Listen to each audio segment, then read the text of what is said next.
ऋषि बोलते हैं, प्रभु महामुने, आप हमारे लिए क्रमशः षड्लिंग स्वरूप प्रणव का महात्म्य एवं शिव भक्त के पूजन के प्रकार का वर्णन कीजिए। सूत जी कहते हैं, महर्षियों, आप लोग तपस्या के धनी हैं। आपने यह बड़ा सुंदर प्रश्न पूछा किया है, किंतु इसका ठीक ठीक उत्तर महादेव जी को ही ज्ञात है, दूसरा कोई नहीं। तथापि भगवान शिव की कृपा से ही मैं इस विषय का वर्णन करूंगा। भगवान शिव हमारी और आप लोगों की रक्षा का भारी भार बारंबार स्वयं ही ग्रहण करे। नाम है प्रकृति से उत्पन्न संसार रूपी महासागर का। प्रणव इससे पार करने के लिए दूसरी नव नाव है। अतः ओंकार को प्रणव की संज्ञा देते हैं। ओंकार अपने जप करने वाले साधकों से कहता है, प्रपंच न नहीं है, वह तुम लोगों के लिए। अतः इस भाव को लेकर भी ज्ञानी पुरुष ओम को प्रणव नाम से जानते हैं। इसका दूसरा भाव यूं है, प्रक्षेण न नयेत व पुष्मान मोक्षम इति व प्रणव, अर्थात कि तुम सब उपासकों को बलपूर्वक मोक्ष तक प्राप्त करा देगा। इस अभिप्राय से भी इसे ऋषि मुनि प्रणव कहते हैं। अपना जप करने वाले योगियों के एवं अपने मंत्र की पूजा करने वाले उपासक के समस्त कर्मों का नाश करके ये दिव्य नूतन ज्ञान देता है, इसलिए भी इसका नाम प्रणव है। उन माया रहित महेश्वर को ही नव अर्थात नूतन कहते हैं। वे परमात्मा प्रकृष्ट रूप से नव अर्थात शुद्ध स्वरूप हैं, इसलिए प्रणव कहलाते हैं। प्रणव साधक को नव अर्थात नवीन शिव स्वरूप कर देता है, इसलिए भी विद्वान पुरुष उसे प्रणव के नाम से जानते हैं। अथवा प्रकृष्ट रूप से नव दिव्य परमात्म ज्ञान प्रकट करता है, इसलिए वह प्रणव है। प्रणव के दो भेद स्थूल और सूक्ष्म बताए गए हैं। एक अक्षर रूपी ओम को सूक्ष्म प्रणव जानना चाहिए और नमः शिवाय इस 5 अक्षर वाले मंत्र को स्थूल प्रणव जानना चाहिए। जिसमें 5 अक्षर व्यक्त नहीं है वह सूक्ष्म है, और जिसमें 5 अक्षर सुस्पष्ट रूप से व्यक्त हैं वह स्थूल है। जीव मुक्त पुरुष के लिए सूक्ष्म प्रणव के जप का विधान है, वही उसके लिए समस्त साधनों का सार है। वह अपने शरीर का विलय होने तक सूक्ष्म प्रणव मंत्र का जप और उसके अर्थभूत परमात्म तत्व का अनुसंधान करता रहता है। जब शरीर नष्ट हो जाता है तब वह पूर्ण ब्रह्म स्वरूप शिव की प्राप्ति कर लेता है, ये सुनिश्चित बात है। जो अर्थ का अनुसंधान न करके केवल मंत्र का जप करता है उसे निश्चय ही योग की प्राप्ति होती है। जिसने 36 करोड़ मंत्र का जप कर लिया हो उसे अवश्य ही योग की प्राप्ति होती है। सूक्ष्म प्रणव के भी ह्रस्व और दीर्घ के भेद से 2 रूप जानने चाहिए। आकार, उकार, मकार, बिंदु, नाद, शब्द, काल और कला, इनसे युक्त जो प्रणव है उसे दीर्घ प्रणव बोलते हैं। वह योगियों के ही हृदय में स्थित होता है। मकार पर्यंत जो ओम है वह वम इन 3 तत्वों से युक्त है। इसको ह्रस्व प्रणव बोलते हैं। आप शिव है, उप शक्ति है और मकार इन दोनों की एकता है। वह त्रितत्व रूप है, ऐसा समझकर ह्रस्व प्रणव का जप करना चाहिए। जो अपने समस्त पापों का क्षय चाहते हैं वे इस ह्रस्व प्रणव का जप अत्यंत आवश्यक रूप से करें। पृथ्वी, जल, तेज, वायु और आकाश, ये 5 भूत तथा शब्द, स्पर्श आदि इनके 5 विषय, ये सभी मिलकर 10 वस्तुएं मनुष्यों की कामना के विषय हैं। इनकी आशा मन में लेकर जो कर्मों के अनुष्ठान में संलग्न है वह 10 प्रकार के पुरुष प्रवृत्त अथवा प्रवृत्ति मार्गी कहलाते हैं, तथा जो निष्काम भाव से शास्त्र विहित कर्मों का अनुष्ठान करते हैं वे निवृत्त अथवा निवृत्ति मार्गी कहे गए हैं। प्रवृत्त पुरुषों को ह्रस्व प्रणव का ही जप करना चाहिए और निवृत्त पुरुषों को दीर्घ प्रणव का। व्याहतियों तथा अन्य मंत्रों के आदि में इच्छा के अनुसार शब्द एवं कला से भरपूर प्रणव का उच्चारण करना चाहिए। वेद के आदि में और दोनों संध्याओं की उपासना के समय भी ओंकार का उच्चारण करना चाहिए। प्रणव का 9 करोड़ जप करने से मनुष्य शुद्ध हो जाता है। फिर 9 करोड़ का जप करने से वह पृथ्वी तत्व पर विजय पा लेता है। तत्पश्चात उन 9 करोड़ का जप करके वह जल तत्व को जीत लेता है। पुनः 9 करोड़ जप से अभी तत्व पर विजय पाता है। तदनंतर फिर 9 करोड़ का जप करके वह वायु तत्व पर विजयी होता है। फिर 9 करोड़ के जप से आकाश को अपने अधिकार में कर लेता है। इसी प्रकार 9 करोड़ का जप करके वह क्रमशः गंध, रस, रूप, स्पर्श और शब्द पर विजय पाता है। इसके पश्चात फिर 9 करोड़ का जप करके अहंकार को भी जीत लेता है। इस प्रकार 108 करोड़ प्रणव का जप करके उत्कृष्ट बोध को प्राप्त हुआ पुरुष शुद्ध योग का लाभ करता है। शुद्ध योग से युक्त होने जाने पर वह जीवन मुक्त हो जाता है, इसमें संशय नहीं है। सदा प्रणव का जप और प्रणव रूपी शिव का ध्यान करते करते समाधि में स्थित हुआ महायोगी पुरुष साक्षात शिव ही है, इसमें संशय नहीं है। पहले अपने शरीर में प्रणव के ऋषि, छंद और देवता आदि का न्यास करके फिर जप का आरंभ करना चाहिए। अकार आदि मात्रिका वर्णों से युक्त प्रणव का अपने अंगों में न्यास करके मनुष्य ऋषि हो जाता है। मंत्रों के दशविद्य संस्कार, मात्रिका न्यास तथा शब्दवशोधन आदि के साथ संपूर्ण न्यास फल उसे प्राप्त हो जाता है। प्रवृत्ति तथा प्रवृत्ति निवृत्ति से मिश्रित भाव वाले पुरुषों के लिए स्थूल प्रणव का जप ही अभीष्ट साधक होता है। क्रिया, तप एवं जप के योग से शिवयोगी 3 प्रकार के होते हैं, जो क्रमशः क्रियायोगी, तपोयोगी और जपयोगी कहलाते हैं। जो धन आदि वैभवों से पूजा सामग्री का संचय करके हाथ आदि अंगों से नमस्कार आदि किया करते हुए इष्ट देव की पूजा में लगा रहता है, वह क्रियायोगी कहलाता है। पूजा में संलग्न रहकर जो परिमित भोजन करता, बाह्य इंद्रियों को जीतकर वश में किए रहता और मन को भी वश में करके परद्रोह आदि से दूर रहता है, वह तपोयोगी कहा जाता है। इन सभी सद्गुणों से युक्त होकर जो सदा शुद्ध भाव से रहता एवं समस्त काम आदि से दोषरहित हो शांत चित्त से निरंतर जप किया करता है, उसे महात्मा पुरुष जपयोगी मानते हैं। जो मनुष्य 16 प्रकार के उपचारों से शिवयोगी महात्माओं की पूजा करता है, वह शुद्ध होकर सालोक्य आदि के क्रम से उत्तरोत्तर उत्कृष्ट मुक्ति को प्राप्त कर लेता है। द्विजो, अब मैं वर्णन करता हूँ जपयोग का, तुम सभी लोग ध्यान से सुनो। तपस्या करने वाले के लिए जप का उपदेश किया गया है, क्योंकि वह जप करते करते अपने आप को निष्पाप कर लेता है। ब्राह्मणों, पहले नमः पद हो, उसके बाद चतुर्थी विभक्ति में शिव शब्द हो तो पंचतत्वात्मक नमः शिवाय मंत्र होता है। इसे शिव पंचाक्षर कहते हैं। ये स्थूल प्रणव रूप है। इस पंचाक्षर के जप से ही मनुष्य संपूर्ण सिद्धियों को प्राप्त कर लेता है। पंचाक्षर मंत्र के आदि में ओंकार लगाकर ही सदा उसका जप करना चाहिए। द्विजो, गुरु के मुख से पंचाक्षर मंत्र का उपदेश पाकर जहाँ सुखपूर्वक निवास किया जा सके, ऐसी उत्तम भूमि पर महीने के पूर्व पक्ष शुक्ल में प्रतिपदा से आरंभ करके कृष्ण पक्ष की चतुर्दशी तक निरंतर जप करता रहे। माघ एवं भादों के महीने का अपना विशिष्ट महत्व है। ये समय सभी समयों से उत्तमोत्तम माना गया है। साधक प्रतिदिन एक बार परिमित भोजन करे, मौन रहे, इंद्रियों को अपने वश में रखे, अपने स्वामी एवं माता पिता की नित्य सेवा सत्कार करे। इस नियम से रहकर जप करने वाला पुरुष 1 सहस्त्र जप से शुद्ध हो जाता है, अन्यथा वह ऋणी होता है। भगवान शिव का निरंतर चिंतन करते हुए पंचाक्षर मंत्र का 5 लाख बार जप करे। जप काल में इस प्रकार ध्यान करे, कल्याणदाता भगवान शिव कमल के आसन पर विराजमान है।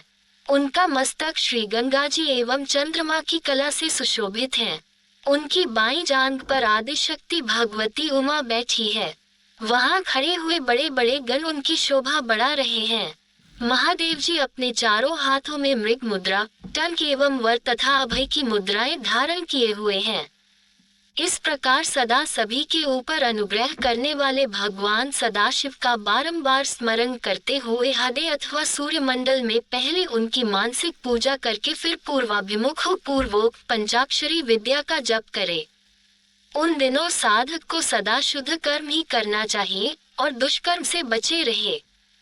जप की समाप्ति के दिन कृष्ण पक्ष की चतुर्दशी को प्रातः काल नित्य कर्म करके शुद्ध एवं सुंदर स्थान में श्रौत संतोषादि नियमों से युक्त हो शुद्ध हृदय से पंचाक्षर मंत्र का 12 सहस्त्र जप करे। तत्पश्चात वरण करे 5 सपत्नीक ब्राह्मणों का, जो श्रेष्ठ एवं शिव भक्त हो। इनके अतिरिक्त एक श्रेष्ठ आचार्य प्रवर का भी वरण करे और उसे साम सदा शिव का स्वरूप समझना चाहिए। ईशान, तत्पुरुष, अघोर, वामदेव एवं सद्योजात इन पांचों के प्रतीक स्वरूप 5 ही श्रेष्ठ और शिव भक्त ब्राह्मणों का वरण करने के पश्चात पूजन सामग्री को एकत्र करके भगवान शिव का पूजन आरंभ करे। विधि पूर्वक शिव की पूजा संपन्न करके होम आरंभ करे। अपने गृह सूत्र के अनुसार सुखांत कर्म करके अर्थात परिस्मुहन, उपलेपन, उल्लेखन, मृद उद्धरण और अभ्युक्षण इन 5 भू संस्कारों के पश्चात वेदी पर स्वाभिमुख अग्नि को स्थापित करके कुशकंडिका के अनंतर प्रज्वलित अग्नि में आज्य भागांत आहुति देकर प्रस्तुत होम का कार्य प्रारंभ करे। कपिला गाय के घी से 11, 101 अथवा 1001 आहुतियां स्वयं दे अथवा विद्वान पुरुष शिव भक्त ब्राह्मणों से 108 आहुतियां दिलाए। होम कर्म समाप्त होने पर गुरु को दक्षिणा के रूप में एक गाय और बैल देने चाहिए। ईशान आदि के प्रतीक रूप जिन 5 ब्राह्मणों का वरण किया गया हो, उनको ईशान आदि का स्वरूप ही जाने एवं आचार्य को साम सदा शिव का स्वरूप माने। इसी भावना के साथ उन सब के चरण मस्तक को सीधे। ऐसा करने से वह सार्थक अगणित तीर्थों में तत्काल स्नान करने का फल प्राप्त कर लेता है। उन ब्राह्मणों को भक्ति पूर्वक दशांश अन्न देना चाहिए। गुरु पत्नी से पराशक्ति मानकर उनका भी पूजन करे। ईशानादि क्रम से उन सभी ब्राह्मणों का उत्तम अन्न से पूजन करके अपने वैभव विस्तार के अनुसार रुद्राक्ष, वस्त्र, बड़ा और पुआ आदि अर्पित करे। तदनंतर बलि देकर भरपूर भोजन कराए। इसके बाद देवेश्वर शिव से प्रार्थना करके अपना जप समाप्त करे। इस प्रकार पुरुष चरण करके मनुष्य उस मंत्र को सिद्ध कर लेता है। फिर 5 लाख जप करने से समस्त पापों का नाश हो जाता है। तदनंतर पुनः 5 लाख जप करने पर अतल से लेकर सत्यलोक तक 14 भुवनों पर क्रमशः अधिकार प्राप्त हो जाता है। ब्रह्मा जी के 14 लोक पृथ्वी आदि कार्य स्वरूप भूतों द्वारा पाताल से लेकर सत्यलोक पर्यंत क्रमशः निर्मित हुए हैं। सत्यलोक से ऊपर क्षमालोक तक जो 14 भुवन हैं, वे भगवान विष्णु के लोक हैं। क्षमालोक से ऊपर शुचिलोक पर्यंत 28 भुवन स्थित हैं। शुचिलोक के अंतर्गत कैलाश में प्राणियों का संहार करने वाले रुद्रदेव विराजमान हैं। शुचिलोक से ऊपर अहिंसालोक पर्यंत 56 भुवनों स्थित हैं। अहिंसालोक का आश्रय लेकर जो ज्ञान कैलाश नामक नगर शोभा पाता है, उसमें कार्यभूत महेश्वर सबको अदृश्य करके रहते हैं। अहिंसालोक के अंत में कालचक्र की स्थिति है। यहाँ तक महेश्वर के विराट स्वरूप का वर्णन किया गया। वहीं तक लोकों का तिरोधान अथवा लय होता है। उससे नीचे कर्मों का भोग है और उससे ऊपर ज्ञान का भोग होता है। उसके नीचे कर्म माया है एवं उसके ऊपर ज्ञान माया। कर्म माया और ज्ञान माया का तात्पर्य माँ का अर्थ है लक्ष्मी। उससे कर्म भोग याद प्राप्त होता है, अतः वह माया अथवा कर्म माया कही जाती है। इसी प्रकार माँ अर्थात लक्ष्मी से ज्ञान भोग बात अर्थात प्राप्त होता है, इसलिए उसे माया या ज्ञान माया बोला गया है। उपर्युक्त सीमा से नीचे ही नश्वर भोग है और ऊपर नित्य भोग। उससे नीचे ही तिरोधान अथवा ली है, ऊपर नहीं। वहां से नीचे ही कर्म में पाशों द्वारा बंधन होता है, ऊपर बंधन का सदा अभाव है। उससे नीचे ही जीव सकौम कर्मों का अनुसरण करते हुए विभिन्न लोकों और योनियों में चक्कर काटते रहते हैं। उससे ऊपर के लोकों में निष्काम कर्म का ही भोग बोला गया है।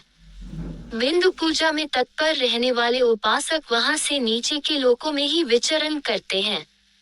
उसके ऊपर तो निष्काम भाव से शिवलिंग की पूजा करने वाले उपासक ही जाते हैं।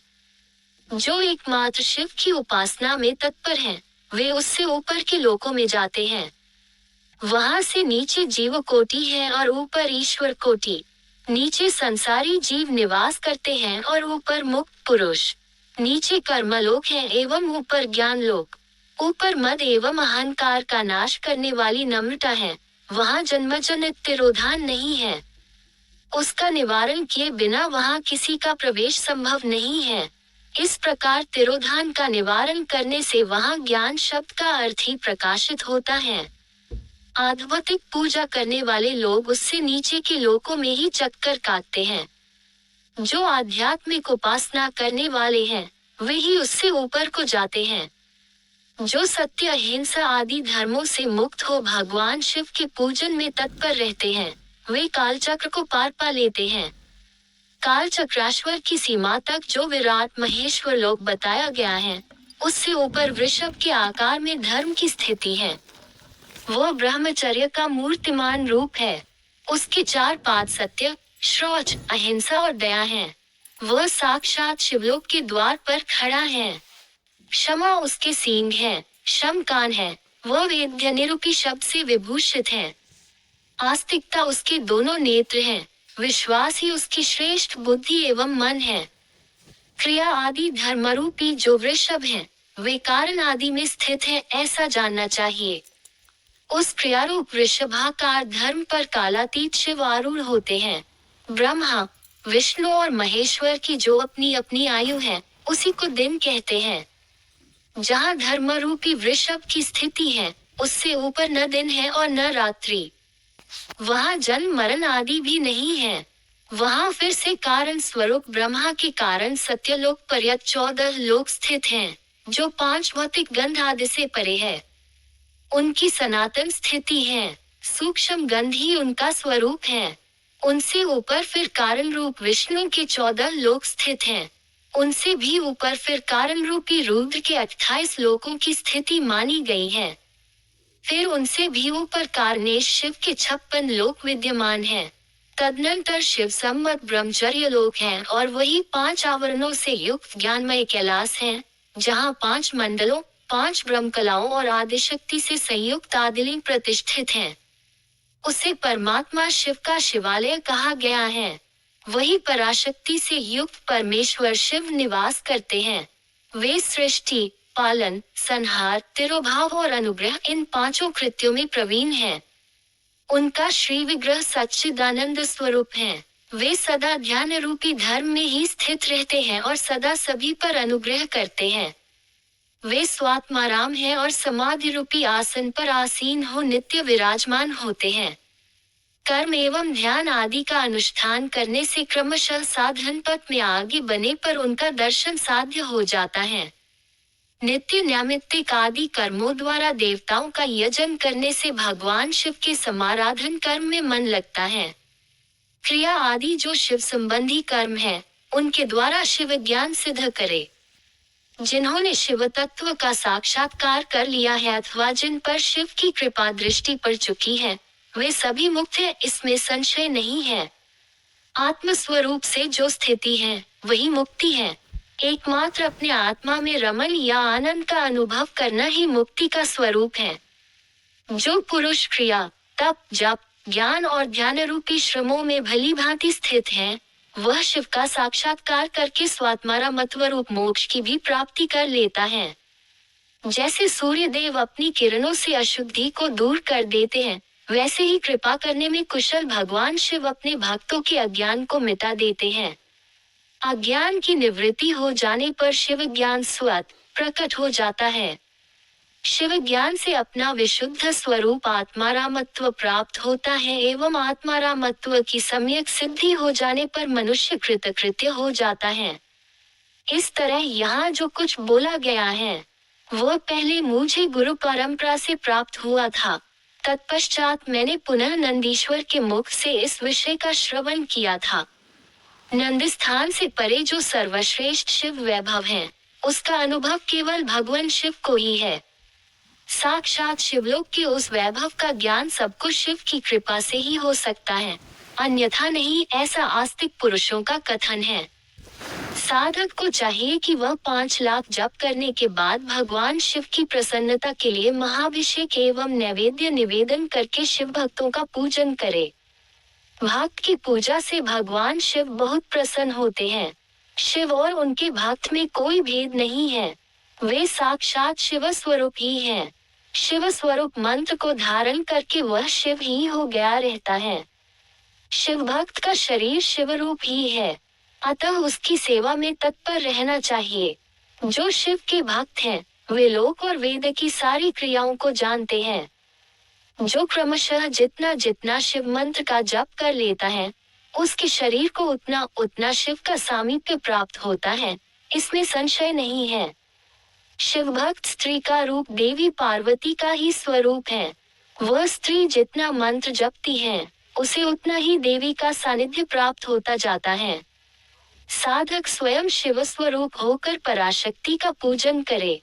शक्ति, वीर तथा लिंग का चित्र बनाकर अथवा मिट्टी आदि से इनकी आकृति का निर्माण करके प्राण प्रतिष्ठा पूर्वक निष्कपट भाव से इनका पूजन करे। शिवलिंग को शिव मानकर, अपने को शक्ति में समझकर, शक्तिलिंग को देवी मानकर और अपने को शिव रूप समझकर, शिवलिंग को नाद रूप तथा शक्ति को बिंदु रूप मानकर परस्पर सटे हुए शक्तिलिंग और शिवलिंग के प्रति उप्रधान और प्रधान की भावना रखते हुए जो शिव एवं शक्ति का पूजन करता है, वह मूल रूप की भावना करने के कारण शिव रूपी है। शिव भक्त शिव मंत्र रूप होने के परिणाम स्वरूप शिव के ही स्वरूप हैं। जो 16 उपचारों से उनकी पूजन करता है, उसे अभीष्ट वस्तु प्राप्त होती है। जो शिवलिंगोपासक शिव भक्त की सेवा आदि करके उसे आनंद प्रदान करता है, उस विद्वान पर भगवान शिव बड़े प्रसन्न होते हैं। 5, 10 या 100 सपत्नीक शिव भक्तों को बुलाकर भोजन आदि के द्वारा पत्नी सहित उनका सदैव समादर करे। धन, देह और मंत्र में शिव भावना रखते हुए उन्हें शिव और शक्ति का स्वरूप जानकर निष्कपट भाव से उसकी पूजा करे। ऐसा करने वाला पुरुष इस भूतल पर पुनः जन्म नहीं लेता।